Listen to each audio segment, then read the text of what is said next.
Nkuko bisanzwe reka nongere mbasuze ndetse mbifurize kugubwa neza aho mutwumva muherereye. Ndabashimiye cyane mbikuye ku mutima mwebwe mwese mwakoze subscribe ndetse mukanda kunzogera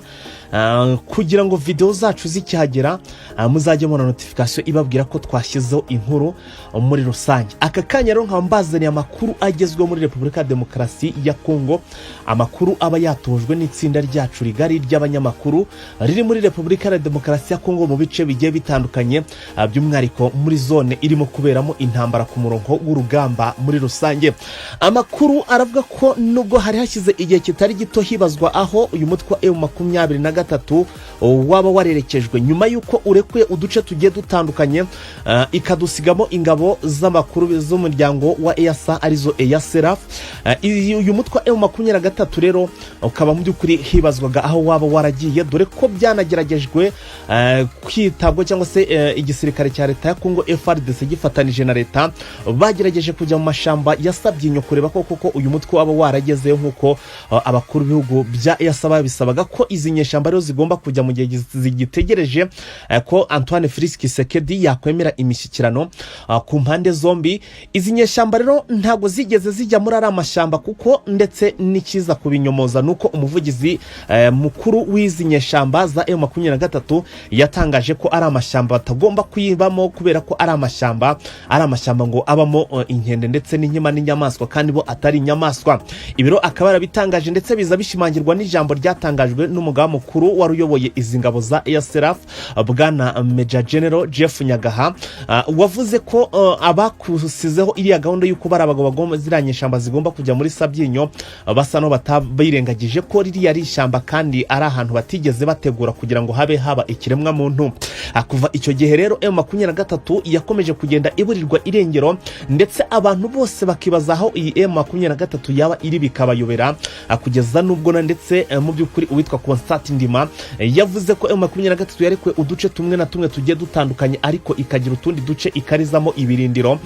ndetse ngo ubu ikaba iri gukora imyitozo. Kuva ariko n'icyo gihe byaravugaga, ariko ntago hari hakamenyekanye cyangwa se ngo babone ngo M23 iri nyamara kuko M23 nubwo bivugwa ko cyangwa se bigaragara ko yamaze guhagarika imirwano itegereje icyo twakwita ibiganiro ku mpande zombi. Amakuru arimo kugenda agaragaza ko M23 yakomeje kurwana urugamba, ariko uru rugamba ikaba yaratangiye kururwana noneho isa naho iri gukoresha ubwonko ndetse n'umutima. M23 nubwo yaburiwe irengero, amakuru dufite aravuga ko iyi M23 yaba rwose iri mu gihugu cya Kongo mu bice byinshi cyane bigiye bitandukanye ndetse binakomeye cyane, aho irimo kugenda yiga mu by'ukuri uko ibi bice bimeze n'uburyo kigomba kuba yabyataka ikaba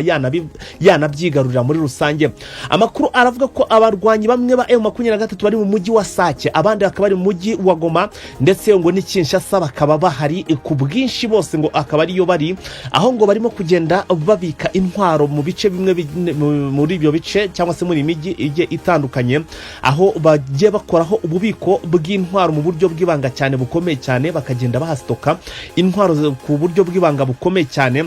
ku buryo yewe ngo binashoboka kuba uyu mutwe M23 igihe Tshisekedi yasaza imigeri cyangwa se yakwanga imishyikirano isari yose ashobora kubona bamuteye kudeta, ndetse mu by'ukuri imirwano ikabera hose rukabura gica, FADC ikaburaho itabara naho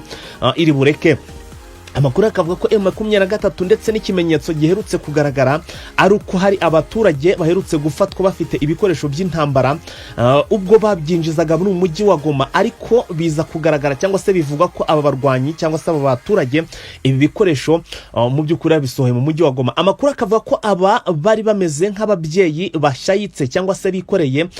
ibicuruzwa babizanye mu mujyi wa Goma, aho ngo zari zipakiwe zipfunditse mu bitenge zinjizwa mu mujyi wa Goma, aho ngo zari zijyanwe ku bundi bubiko, abaturage rero bakaza gufatwa, ariko amakuru ntagirwe akasa nagirwa ubwiru, ntagaragazwe cyane uko ibintu bihagaze. Abarwanyi ba M23 bakimara kumenya ko ibyo byabaye, ngo abari bari muri umujyi ngo bahise bimura ububiko kuko bari bafite ubwoba n'impungenge ko aba badushobora kubatangaho izi ntwaro bari bazijyanye, ndetse ngo bakaba rwose arimo kugenda bitegura umujyi wa Goma basa no bamaze kugotagota, kuko uko bwije nuko bukeye baba bari gutembera muri uyu mujyi wa Goma.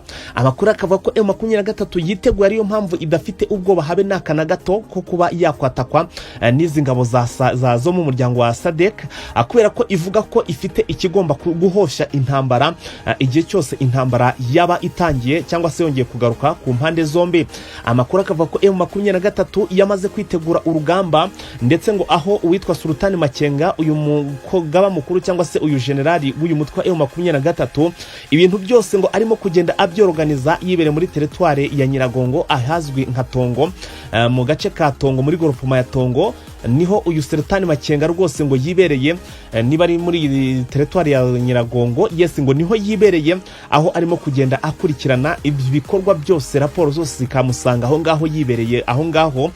aho rwose kandi ngo igihe cyose cyari cyo cyose ibintu byose ribuze kugira ku murongo, M23 yiteguye kuba yakwisubiza umujyi wa Goma, kandi ngo uyu akaba ari umujyi none ngo idateze kuvamo niramuka iwufashe, igomba kuzawugira nkuko yari ifite Bunagana, akaba ariho ngo igomba guhita yubaka ibirindiro byayo bikuru, ubundi ngo igategereza ko igihugu cya Kongo kigomba kugabwamo ibice bibiri, hanyuma ibyo bice bibiri kimwe kikazaba ari igice kirimo Kivu y'Amajyaruguru, ndetse yewe ngo iki gice ngo kigomba kuzaba kiri mu maboko y'umutwa M23, aho uwitwa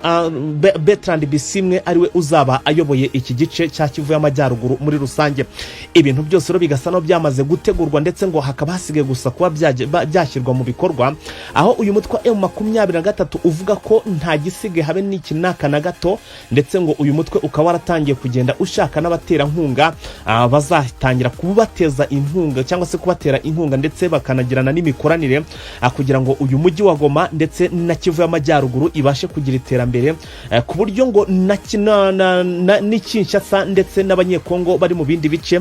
benshi bazifuza kuba baza gutura muri uyu mujyi wa Goma, ndetse yewe no mu bibi bice bigiye bitandukanye byo muri Kivu y'Amajyaruguru, bitewe n'uburyo ki uyu mujyi ngo muri Kivu y'Amajyaruguru uzaba ari wo mujyi ukomeye cyane kurusha Kinshasa, ndetse na turiya duce nka za Sake n'ahandi henshi cyane hakazaba ari ahantu hakomeye cyane, nk'uko igishushanyo mbonera cyamaze gukorwa na M23, yewe ngo ariko uyi Kivu y'Amajyaruguru izaba ihagaze muri rusange. Ibi byonyine kugira ngo bihagarare birasaba uwo bita Antoine Felix Tshisekedi kwemera imishyikirano ku mpande zombi, ndetse akemera ko hagomba kubaho ibiganiro binyuze muri gahunda za politike, cyangwa se binyuze mu biganiro bya politike, apana kuba nkuko abyifuza, dore ko yifuza ko bagomba kuba baza mu buryo bwa gisivile, ndetse bakajyanwa mu nkambi ya Kindu, aho bagomba ngo gusubirizwa mu buzima busanzwe, hanyuma bakigishwa ibyo yavuze ko bigomba kuzakorwa n'ingabo za Angola, akaba arizo zikora iki gikorwa cyo kubasubiza mu buzima busanzwe. Hanyuma ariko ku ruhande rwa M23 yo ikaba yararahiye igahonda agatoki kandi ikavuga ko bidashoboka, aho kugira ngo isubize cyangwa se yemere kubaho mu buryo bwa gisivile, ibi ngaho kugira bibe rwose bakaba baravuze abasore ko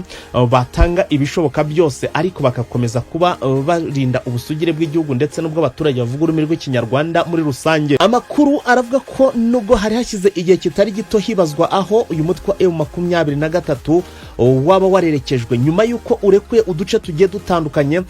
ikadusigamo ingabo z'amakuru z'umuryango wa EASA arizo EASERAF. Uyu mutwe M23 rero ukaba mu by'ukuri hibazwaga aho waba waragiye, dore ko byanageragejwe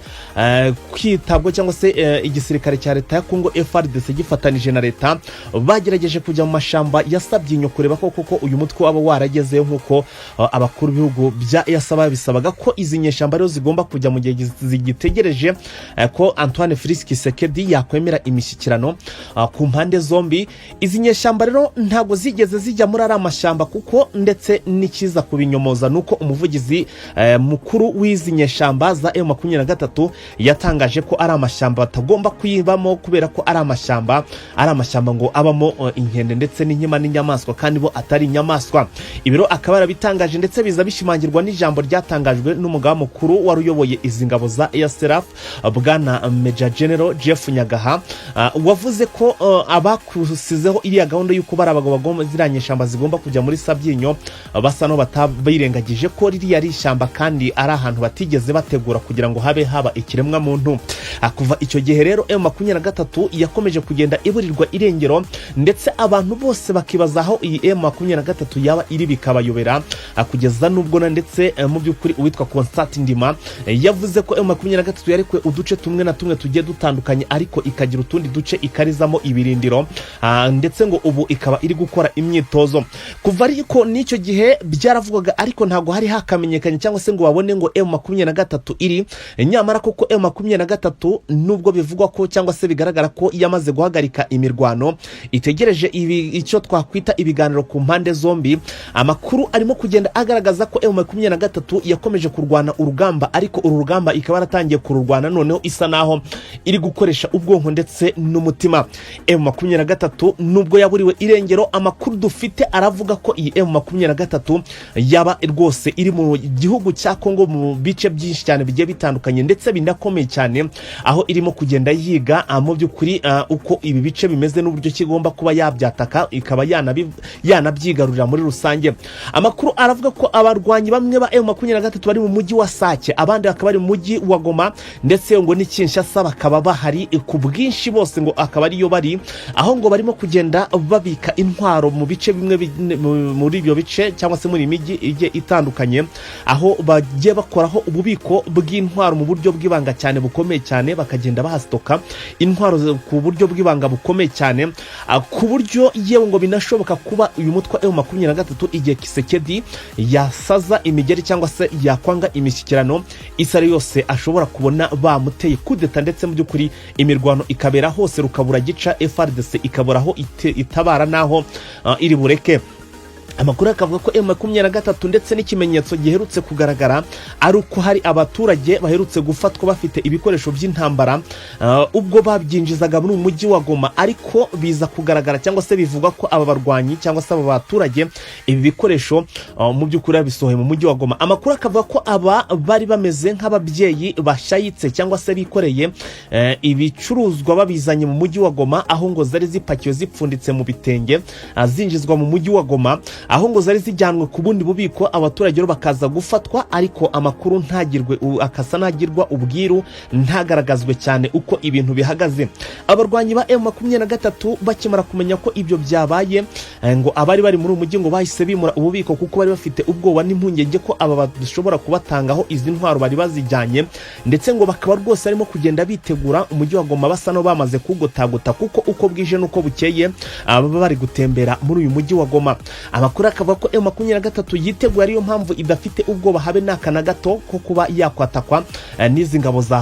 zo mu muryango wa FADC, kubera ko ivuga ko ifite ikigomba guhosha intambara igihe cyose intambara yaba itangiye cyangwa se yongeye kugaruka ku mpande zombi. Amakuru akavuga ko M23 yamaze kwitegura urugamba, ndetse ngo aho uwitwa Sultani Makenga uyu mugaba mukuru cyangwa se uyu generali w'uyu mutwe M23 ibintu byose ngo arimo kugenda abyorganiza yibere muri teritware ya Nyiragongo ahazwi nka Tongo, mu gace ka Tongo muri groupement ya Tongo niho uyu Sultani Makenga rwose ngo yibereye, niba ari muri teritware ya Nyiragongo yes ngo niho yibereye, aho arimo kugenda akurikirana ibikorwa byose, raporo zose zikamusanga aho ngaho yibereye aho ngaho, aho rwose kandi ngo igihe cyose cyari cyo cyose ibintu byose ribuze kugira ku murongo M23 yiteguye kuba yakwisubiza umujyi wa Goma, kandi ngo uyu akaba ari umujyi none ngo idateze kuvamo niramuka iwufashe igomba kuzawugira nkuko yari ifite Bunagana, akaba ariho ngo igomba guhita yubaka ibirindiro byayo bikuru, ubundi ngo igategereza ko igihugu cya Kongo kigomba kugabwamo ibice bibiri, hanyuma ibyo bice bibiri kimwe kikazaba ari igice kirimo kivuye amajyaruguru, ndetse yewe ngo iki gice ngo kigomba kuzaba kiri mu maboko y'umutwa M23, aho uwitwa Bertrand Bisimwe ariwe uzaba ayoboye iki gice cya kivuye amajyaruguru muri rusange. Ibintu byose ro bigasa no byamaze gutegurwa, ndetse ngo hakaba hasigaye gusa kuba byashyirwa mu bikorwa, aho uyu mutwa M23 uvuga ko nta gisige habe n'iki nakana gato, ndetse ngo uyu mutwe ukaba waratangiye kugenda ushaka n'abatera nkunga bazatangira kubateza inkunga cyangwa se kubatera inkunga, ndetse bakanagirana n'imikoranire kugira ngo uyu mujyi wa Goma ndetse na Kivu y'amajyaruguru ibashe kugira iterambere, ku buryo ngo na Kinshasa ndetse n'abanyekongo bari mu bindi bice benshi bazifuza kuba baza gutura muri umujyi wa Goma ndetse yewe no muri ibi bice bigiye bitandukanye byo muri Kivu y'Amajyaruguru, bitewe n'uburyo ki uyu mujyi ngo muri Kivu y'Amajyaruguru uzaba ari wo mujyi ukomeye cyane kurusha Kinshasa ndetse na turiya duce nka za Sake n'ahandi henshi cyane, hakazaba ari ahantu hakomeye cyane nk'uko igishushanyo mbonera cyamaze gukorwa na M23, yewe ngo ariko iyi Kivu y'Amajyaruguru izaba ihagaze muri rusange. Ibi byonyine kugira ngo bihagarare birasaba uwo bita Antoine Felix Tshisekedi kwemera imishyikirano ku mpande zombi ndetse akemera ko hagomba kubaho ibiganiro binyuze muri gahunda za politike cyangwa se binyuze mu biganiro bya politike, apana kuba nk'uko abyifuza, dore ko yifuza ko bagomba kuba baza mu buryo bwa gisivile ndetse bakajyanwa mu nkambi ya Kindu, aho bagomba ngo gusubirizwa mu buzima busanzwe, hanyuma bakigishwa ibyo yavuze ko bigomba kuzakorwa n'ingabo za Angola, akaba arizo zikora iki gikorwa cyo kubasubiza mu buzima busanzwe. Hanyuma ariko ku ruhande rwa M23 yo ikaba yararahiye igahonda gatoki kandi kavuga ko bidashoboka, aho kugira ngo isubize cyangwa se yemere kubaho mu buryo bwa gisivile, ibi ngaho kugira bibe rwose bakaba baravuza abasore